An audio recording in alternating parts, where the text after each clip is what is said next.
Welcome to another exciting episode of Kevjet, the podcast. I'm excited to introduce to you this week's guests, Owain Williams and Dakota Starr, better known as Tick/Mitzi and Bernadette in the West End smash hit Priscilla the Party. Oh my gosh, can we put that on the poster, Kevin? Kevin from Kevjet said, it is the party in London. Amen to that. They sit down with me to tell me all about this smash hit Priscilla the Party in the West End. But first, they explain how much fun they're having and how the cast has all become a great big family. Oh my gosh, we are having an absolute ball, and I'm going to speak on behalf of Dakota, myself, and the whole cast, in that we've been having a ball since the beginning of rehearsals, haven't we? Yeah, it's been a blast. I keep saying to people, I'm living the dream, literally. It's been a wild ride, hasn't it? It's been really exciting. They wanted to de-butch me. Wow, can you believe that? I cannot. Nah, well, I'm so butch, apparently. So they wanted to put me in heels, and they put me in Jason Donovan's heels. Dakota opens up about coming out and the fear that their acting career might have been over. It's a dream of a role, yeah. And as a non-binary transgender person, it's just such a gift. You have a moment where I came out at 41, and there's a moment where you come out where you think, well, that might be the end of my career. I might be done. They don't write parts for people like me. There's a lot of moments where Bernadette relates to one of the other two drag queens and either has to lift them up or hold them while they're down and low. And that's really hit for me. I was sort of inspired to come out in some ways by watching things like Drag Race and seeing these young queer performers who were so in touch with their identity that they would say, oh, I'm a native Canadian two-spirit, you call it gender fluid, our community call it two-spirit, and I like to perform as a woman, but I don't want to live as a woman. And like having these gradations of knowing themselves so intricately was wild to me.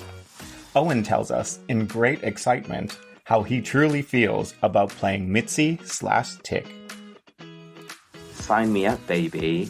And so this is my great return. I pinch myself every day because there'd be times in the early rehearsal days where they'd be doing a big ensemble number and the three of us would be free for a couple of hours. So we just kind of hang out and gel and get to know each other. And it was really reassuring, actually, that, you know, because we had the original Australian creative team putting this together, and they'd comment saying, oh, they can see our chemistry developing. And anybody who's listening who wants a career in the arts and their parents tell them, hey, maybe it's a good idea to have a backup, don't listen! The show is loud and fabulous, but immersive. How does the audience react? It's fair to say the audience had started early and had started day drinking before our opening night. So when the show started, they were already wild. And by Act 3, it was off the reservation. Things were going a little bit silly. And there were a few times where the moving platforms very nearly squished a drunk middle-aged person between three drag queens on a moving podium and the stage on which they were about to dance. The immersive element, that's something you can't rehearse, really, until the audience are there. And actually, every audience is very different. Sometimes they're more akin to a traditional theatre audience. Sometimes it's a lot of people out for a good time. So you just never know, and that really can affect the energy of the show. Because that's a good question. That's such a good question. So let's not investigate that too closely. We discuss how Priscilla remains relevant in today's queer community. The young queer kids, man, they get dressed up, they are loving, they are celebratory.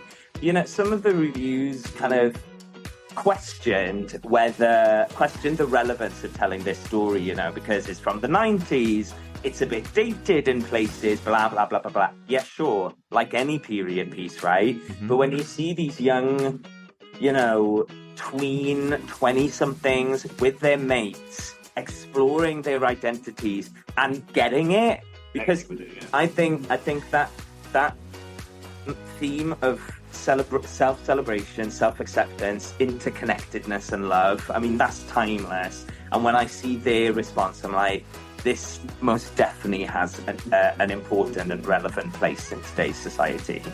I ask Dakota how it feels to transform into Bernadette each night. I have this incredible moment where I look in the mirror and the makeup artist doing my makeup, who's a wonderful girl called Carolina from Portugal, and she goes, "She's back." Oh, wow. As she's doing it, and I look in the mirror and go, "Yeah, there she is." And there's this moment of sort of elation. How do they unwind after a round of applause and standing ovation? We'll go, right, now I'm just a queer in flares walk to the tube. And you know, it can be a bit of an anticlimax when you deal with the funny looks on the tube home, as I do every day. And that's life. Owain goes through affirmations on the tube home, but they're not exactly what you think. One of them is actually a bit rude. It's a Miriam Margolyes affirmation that I don't know if I'm allowed to say it, Kevin. That's an exclusive for you. I've not told anybody else that, Kevin. The press office is going to be delighted we shared this anecdote, aren't they? Favorite podcast host you've ever met? Kevin from the Kevjet, the podcast. Here, I second that. So why should you buy that ticket to Priscilla the Party? They'll tell you why. You won't see anything else like it on the West End at the moment. It's got amazing award-winning costumes. It's got a story that has so much heart, and the music is killer. And there's a dance floor for you to dance your socks off on. So put on that frock, light up that disco ball, dust off those ping pong balls, and get ready for an entertaining conversation. Welcome, Owain Williams and Dakota Starr from Priscilla the Party. G'day. Hi. Welcome to Kevjet. Thanks so much for having us.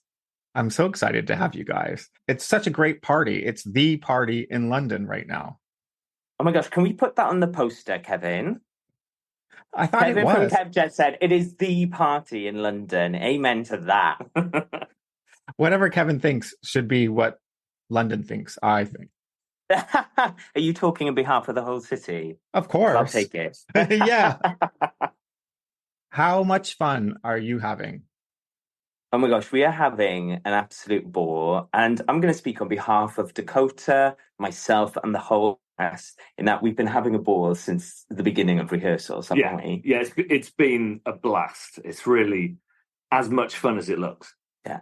I mean, you've got all the campery, all the costumes, the heart of the story, the craziness of being an immersive production. I'm sure you can hear in the background now, like this is a live working venue in the middle of Soho.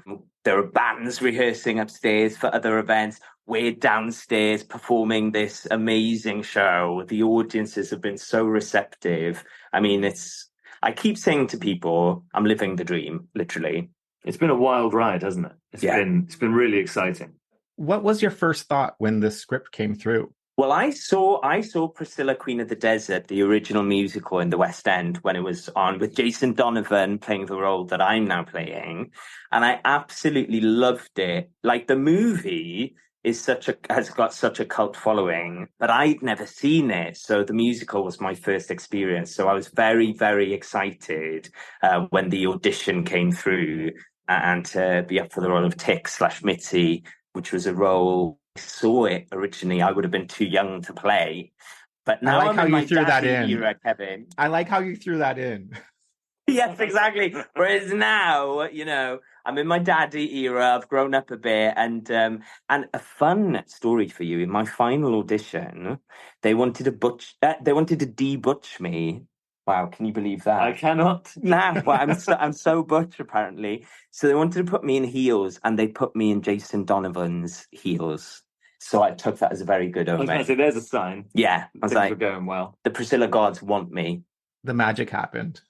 Yeah. And I was very much the other way around. That I knew the film quite well, but had never seen the musical and had no idea what songs were in it, and just knew sort of nothing about the stage show, really. So it became a very rapid Googling when I got the audition through to find any clips of the South Korean version just to see what it looks like.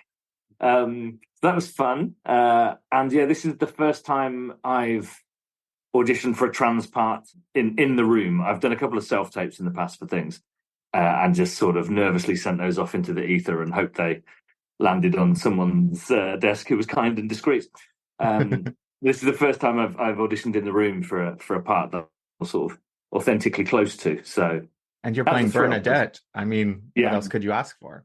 Yeah, I mean, it's a dream of a role. Yeah, and as a non-binary transgender person, it's just such a gift. You have a moment where I came out of 41, and there's a moment where you come out where you think, well, that might be the end of my career. That's I might be done. They don't write parts for people like me, and then this falls in your lap, sort of 2 years later. So it's been pretty wild. Amazing. And so I guess you can see yourself in this character. Yeah, there are echoes. Like, I mean, she's a trans woman, which I'm not. So obviously there are limits to which I relate. But seeing someone, essentially getting a chance to portray someone who grew up in a body that they don't feel they belong in. That's what I was getting at. Yeah. Yeah, not comfortable in that presentation is really chimes with me, and has chimed with me more as we've gone along, and as my sort of closeness to the character I'm playing has developed, and my understanding of her has developed. It's become even more sort of significant to me. So yeah, it's been really exciting. Do you get aha moments while you're on stage? Yeah, we really do. Yeah, there are moments of for me, it's a lot of the heartbreaking moments, to be honest. There's a lot of moments where Bernadette relates to one of the other two drag queens and either has to lift them up or hold them while they're down and low. And that's really hit for me, because I've grown up in a very sort of cis heterosexual sort of adolescence and world. I didn't grow up in a queer community, so I don't sort of feel that I have that. Prior to this, I hadn't really felt that I had that connection to a lot of queer people, and being able to play the matriarch figure, holding someone through their crisis moment, has been really eye-opening for me. There's been something really cool in the generational gap between the three parts. Not that I'm calling Dakota old. I'm just saying it's very interesting that in early rehearsals, I called us mother, Dakota, Bernadette, father, me, Tick, and then baby, which is the marvelous Reese Kerridge, who plays Adam/Felicia. So there's these three representations of different generations of queerness. And actually, I think the three of us have a strong connection to our characters off stage as well. And there's been this real, I don't know about you, Dakota, but I'm really relating to what you're saying, in that I've learned through Tick's journey stuff about my own acceptance of, I identify as a gay man. So I've been learning about my own acceptance of my queerness and, bits of shame that I still hold around that, the internalized homophobia that, I've done work around, but it still exists. And I'm learning, because this is a very queer space, actually. A lot of the cast are part of the Rainbow, a lot of the crew, the creatives. So it's been such a wonderful place to learn. And not only have I learned from, and I use this with love, my elders, people who've been around longer than I have, such as Dakota, but also from the young queer kids, who's like, this is their first West End gig. But they're so much more advanced in some ways with their self-acceptance. It's been... they're very secure in themselves, which is so admirable and so inspiring. I had this conversation last night with a podcast guest, an actor in Hollywood, and we had this exact same conversation where the younger generation are just so free and open, and our generation, we're kind of I still have those moments where I meet somebody new and you have to tell them you're gay, and it's almost like coming out again. So every time you meet a new person, it's coming out. And if you had any hard feelings during that time in your life, that sort of comes back each time you meet a new person. You're sort of picking a scab every time you have to have that conversation. Sure. Yeah. And I think it's a wonderful thing to see with the younger generation.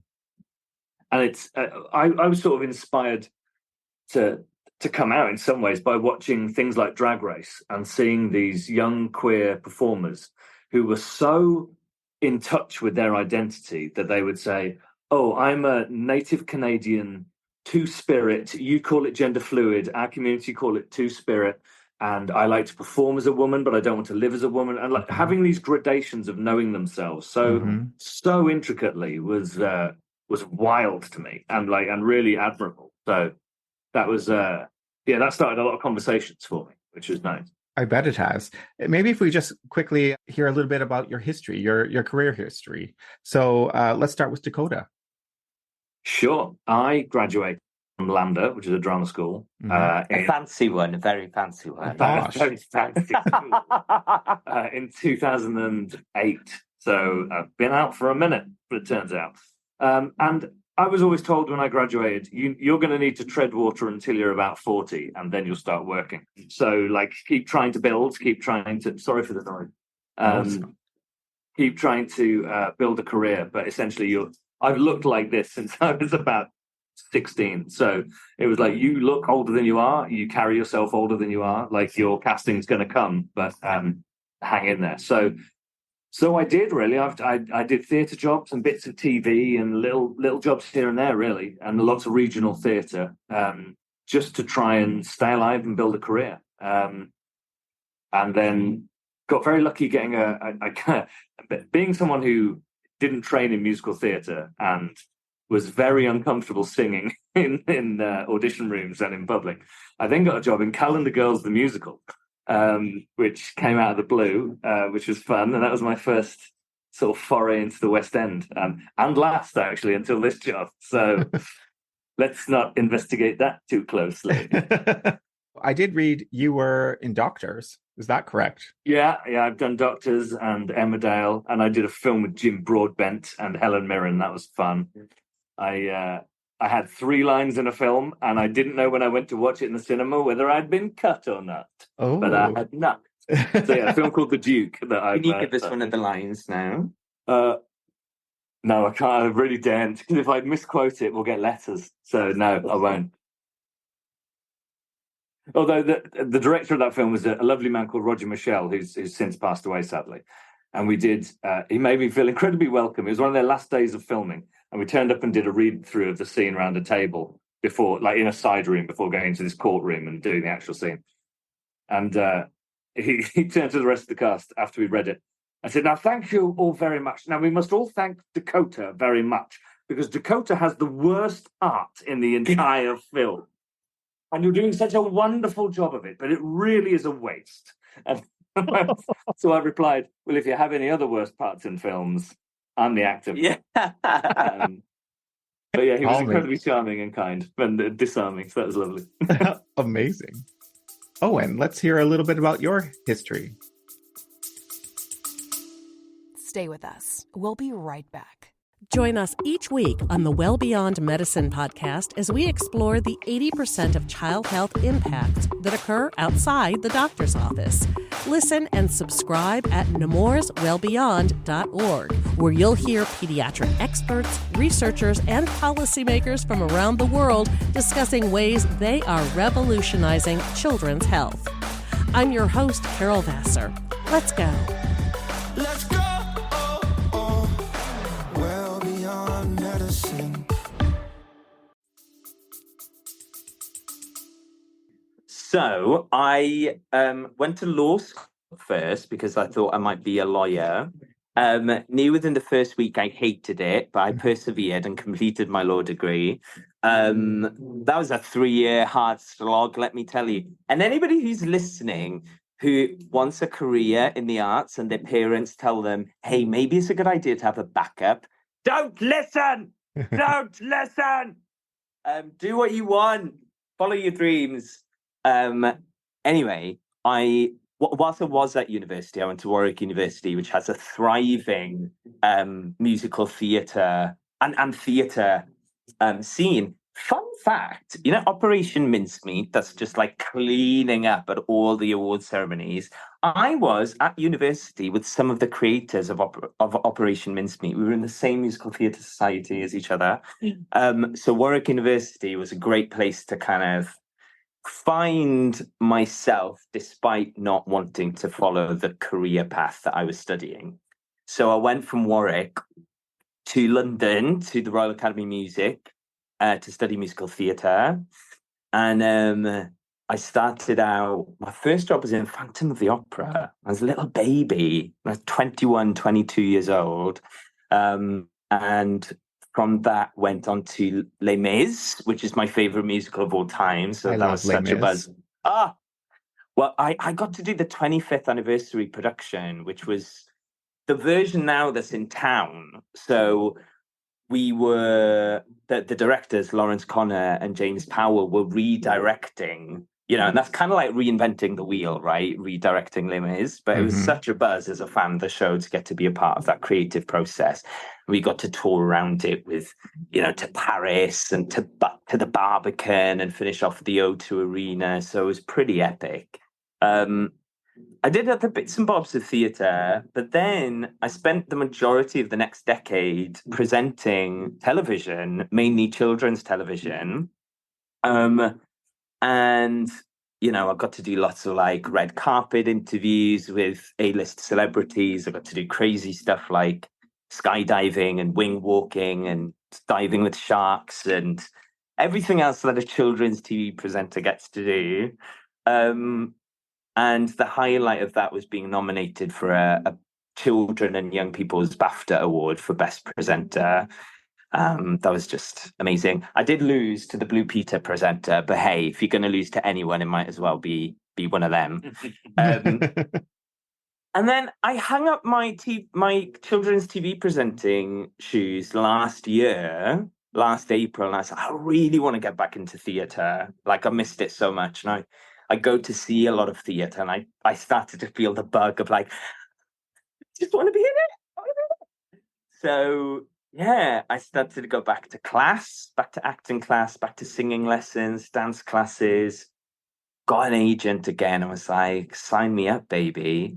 And so this is my great return How amazing is that? theatre.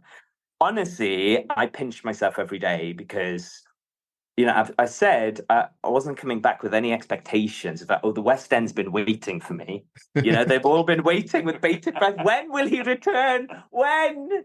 So to actually land a principal role in a show that I love so much, bonus that I get to work with nice people as well. It's just, wow, what a buzz. There are so many jobs that when you're in them, you don't realize that they're special, and you look back on them later and think, God, that was a really happy time, or they were a really lovely company, or that was a great gig. And on those jobs where you know that at the time, and I'm enjoying every day of this job and relishing the people we're with all the time. Was it easy to gel? Like, was it easy for the cast to gel together? Incredibly so, I thought. I'm waiting for Owain to go, no. I hate them all. He's speechless. No, it really was. I mean, I like before starting, I had a real hope because none of us knew who else had been cast. But of course, you hope when you're part of a trio like Bernadette, Tick, and Adam. You hope. Well, I hope the other two are nice and we get on as a trio. And we really do, don't we? Yeah. And like, there'd be times in the early rehearsal days where they'd be doing a big ensemble number and the three of us would be free for a couple of hours. So we just kind of hang out and gel and get to know each other. And it was really reassuring, actually, that, because we had the original Australian creative team putting this together, and they'd comment saying, they could see our chemistry developing. And you go, well, they've seen it a bazillion times. So that was really, really nice to have that. Yeah. Amazing. So the show is very immersive. The dance floor, it's constantly moving, audience moving, the stage is moving, actors everywhere. Has there been any mishaps? Ooh, well, the opening preview that we did, we had probably 400 odd people in, something like that, 300 odd people. And fair to say, the audience had started early and had started day drinking before our opening night. So when the show started, they were already wild. And by Act 3, it was off the reservation. Things were going a little bit silly. And there are a few times where the moving platforms very nearly squished a drunk middle-aged person between three drag queens on a moving podium and the stage on which they were about to dance. And it's like, you really, really, really need to move that woman. And no one got hurt, but good Lord, there were a couple of close calls early on. It makes it all very exciting. Like, I think if you choose to view it as exciting. Is it distracting at all for you guys? Like, do you find it really distracting if you pick someone out in the crowd and you're like, oh, I'm going to have to watch this one? Yeah, we now have a traffic light system where we can alert the in-house stage management and security if we see someone who is becoming a worry. And they will then keep a little eye on that person and make sure they don't stray too far from the beaten track. But yeah, it's you just make me like talking about that first preview, because so much of this, I keep saying to Dakota, more will be revealed, because there have been so many uncertainties and unknowns in this job, because the immersive element, that's something you can't rehearse really until the audience are there. And actually every audience is very different. Sometimes they're more akin to a traditional theatre audience. Sometimes it's a lot of people out for a good time. So you just never know. And that really can affect the energy of the show. But in the first preview, you know, there are these, I mean, the choreography of the moving platforms is so cool, but we'd never rehearsed it with a full dance floor of people. With a sea of people. And the first move is when my character is being moved towards Dakota's character because there's a funeral, because Dakota's character's husband has died. So I'm getting changed into my funeral outfit on this moving platform, and it's not reached the other platform in time where I would usually enter beautifully as choreographed. And in a moment of madness, Kevin, I thought it was more important that I arrived to the bit of music that I'm supposed to arrive to. So I jumped like a proud gazelle from my moving platform into the funeral. It's like, oh my God. And afterwards I was like, now as an actor, where's the truth in that? When would you ever drop and roll into a funeral unless you're Indiana Jones? So yes, there's been a learning curve. What is your definition of a perfect crowd? Because that's a good question. That's such a good question. Yeah, because we've had nights that are super rowdy, sort of very drunk hen nights. Rowdier than this. Yeah. Whoever the band is upstairs rehearsing, they are having a whale of a time. So we have had nights where the audience have gone sort of a bit too far, really, and it's been a bit heckly and a bit too debauched and a bit too drunk. Typically a Saturday night tends to turn out like that. And then you have other nights where the audience are incredibly polite and really reserved and very respectful, like they're sitting in a normal theatre watching a normal show. And somewhere in between is probably the ideal crowd, where they're loose enough to have some fun and dance along and have, join in the party, but not so hammered that they're, vomiting and shouting at actors in the middle of a quiet scene. For me, there are two things that really stand out, where I've seen older audience members who I assume are members of the LGBTQ plus community, and they are there in the finale with tears streaming down their face, and I'm going, thank you, thank you, thank you, because this story means so much to people. And, I've heard from some people, this is the first time that they've seen a representation of themselves on a big screen, that it wasn't like a kind of niche underground. Oh my God, that Priscilla was big. It was an Oscar-winning movie. Of course. So there's something about that means a lot to me, that I get to perform this story. And also that the young queer kids, man, they get dressed up.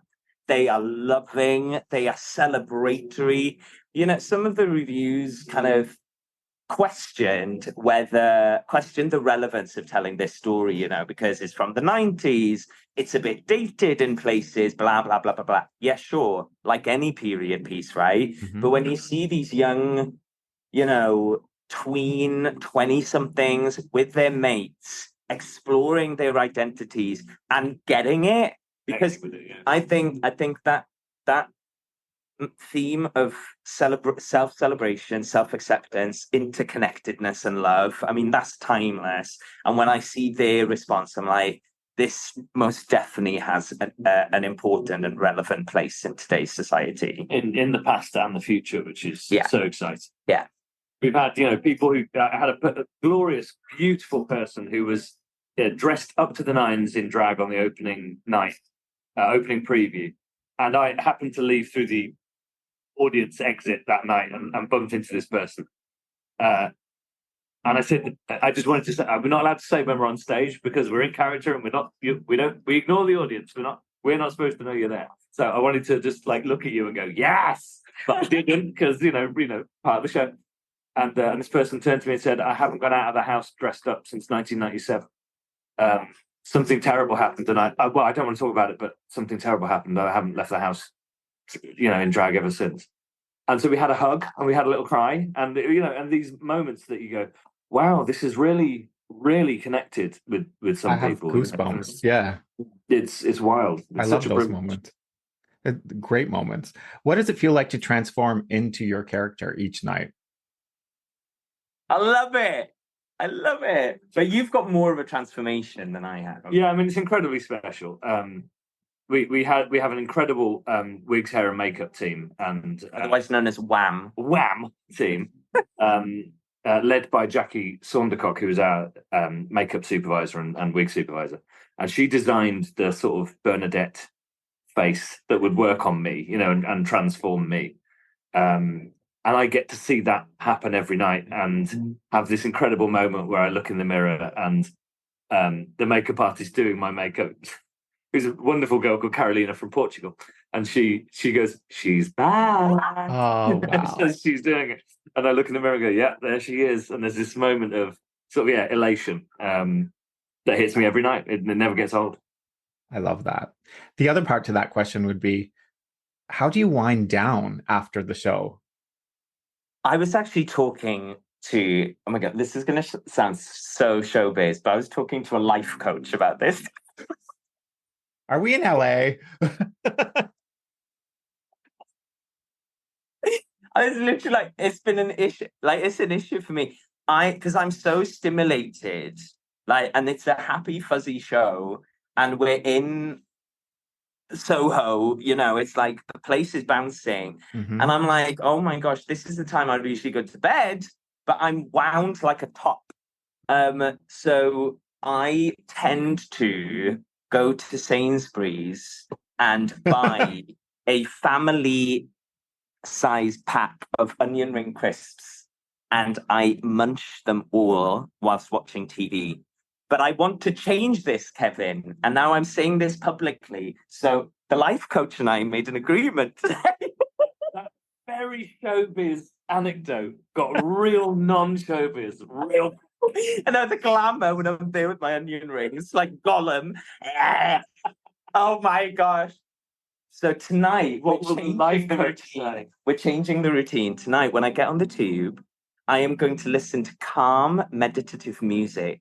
And I'm going to write a list of things that I'm grateful for.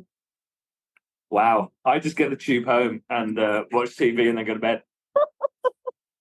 Do you find that it's like a huge come down? Like you walk out of the theater after the madness of applause and such a fun night, and you're like, make your way to the tube, you sit down on the tube and you're like, the night's over. It's a bit of an anticlimax at times, to be honest. Yeah, when you leave, especially when you've scraped up everything, had a shower, and you leave, and the audience are, maybe there's a few stragglers, but the audience are basically gone. Yeah. And you sort of go, right, now I'm just a queer in flares walk to the tube. And it can be a bit of an anticlimax. And you deal with the funny looks on the tube home, as I do every day. And that's life. Welcome to Soho. Yeah, quite. I do have to say, I've passed Tottenham Court Road Station when you've had matinees and when the crowd come out during the matinees. It's very entertaining. It's a real moment in London's life, isn't it? And it's usually the middle-aged group of women that are coming out. Hilarious. Cackling and howling, wearing pink cowboy hats. Stumbling. Yeah. being poured out of the venue. Do you have any pre-show rituals? You're a creature of ritual. Go on. No, I do affirmations quite a lot, actually. So when I'm sitting during the opening number and I'm the second number, so I'm sat backstage. I have puppets in my opening number. So I'm sat with my puppets in my blue dress and I'm saying affirmations out loud. Like some of them, one of them is actually a bit rude. It's a Miriam Margolyes affirmation that I don't know if I'm allowed to say it, Kevin, so I won't. There's no filter on my show. Really? Really? Oh my gosh. Well, basically, Dakota showed me this video of Miriam Margolyes doing a cameo for somebody, and she was encouraging this woman to. Can you say it? Yeah. She was encouraging a woman to not be scared of aging. It's a woman who's having her, I don't know, 60th, 70th, a later birthday. And she was saying, it's ridiculous. If you don't be old, you'll be dead. You've got to go out there and enjoy life with rings on your fingers and bells on your toes and diamonds in your coat. Owain howled at and then wrote it on his mirror in lipstick. And that's what I'm repeating to myself. Behind that's an exclusive for you. I've not told anybody else that, Kevin. Pull back the curtain. The process. You're talking about popping diamonds in your cunt. Yes. That's what you should be thinking about on the tube on your way home tonight. Yeah. The press office is going to be delighted we shared this anecdote, aren't they? Just to let you know, Kevin, it's almost time for us to go to warm up, and the rest of the cast are descending upon the dressing room. So yes, let's wrap it up. Let's go to the. Do you have those quick fire questions you want to do? I do. What reality show would you turn down?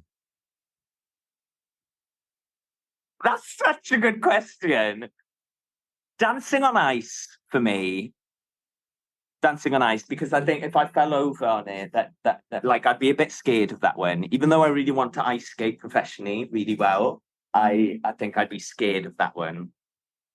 Yeah, Strictly, I would turn down in a heartbeat. I love watching Strictly, but I would humiliate myself and break ankles. No, what? That's not cute. It isn't good. No. Silliest fear you have? Silliest fear? Oh, I've got one. The sound of someone running their fingernail along the teeth of a comb. That noise. Makes me want to vomit. Gross. Pretty silly, but gross. See, that is such an invitation to do it now. Yeah. I'm going to say bats. Not like baseball bats, bats. The flying bats. And I saw a picture today. Yes, I saw a picture today of some bat that has a wingspan of 6 feet. Like, that is some freaky stuff that I don't need to know exists. Who would be the worst person to be stuck in an elevator with? In the world? Yeah. Oh. Donald Trump? Donald Trump dead naming me repeatedly. That'd be low. Be a low moment in my life and a short moment in his life. What song always puts you in a good mood? Can't Fight the Feeling, Justin Timberlake. I have the feeling. See? Yeah. I Love Me by Meghan Trainor. The banger. Ooh, love that one. Do you believe in aliens? Yes. Yeah, statistically probable. So, I don't think they're here, but yeah, sure, they exist somewhere. Favorite podcast host you've ever met? Kevin from the Kevjet, the podcast. Here. I second that. Who would play you in a film? No, go on. No, you. I want to say, but for ulterior motives, Jonathan Bailey or Zac Efron, just so that I could come onto set and meet them. You can finish it just so I can come on. No, I wasn't sure where we were going with that. Yeah. Yeah. Just come on to that. Hi, you're playing me. Hello. What a privilege this would be for you. Yeah. I have no idea who could play me. Some poor unfortunate soul. Describe yourself in 3 words. Energetic, sensitive, and thoughtful.